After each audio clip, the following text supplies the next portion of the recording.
मंगळवारी संध्याकाळच्या सुमाराला अचानकपणे अवकाळी पावसासह वादळी परिस्थिती निर्माण झाली. त्यामुळे बुलढाणा जिल्ह्यातील शेतकऱ्यांचं विशेषतः केळी पिकाचं अतोनात नुकसान झालंय.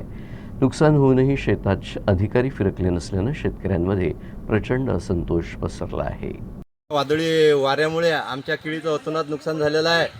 काल संध्याकाळी 6:30 वाजता एवढी चक्रीवादळ झालं की केळीचं आमचं एवढं नुकसान झालं की शासनाने याच्या इकडे तातडीनं लक्ष देण्याची जरूरत आहे. नाहीतर शेतकरी हा आत्महत्या केल्याशिवाय दुसरा पर्याय नाही. माझं शेत आहे 3 एकर भाऊ. शासनाला माझी एवढीच विनंती आहे की याच्यात कोणतीही दीर्घाई न करता तातडीने मदत द्यावी. केळीचं नुकसान झालेलं आहे आणि हे नुकसान आमच्याच्यानं बघितलेही जात नाही, इतकं प्रचंड नुकसान झालेलं आहे.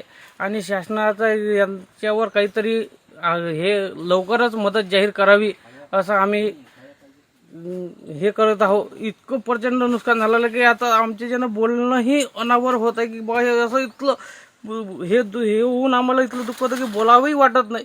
पण आता नाईलाजानं हे दुःख बोलावं लागतं, हे करावं लागतं. याची काहीतरी काही शासनाने दखल घ्यावी आणि त्वरित यांच्यासाठी निधी उपलब्ध करून द्यावा हीच विनंती करू.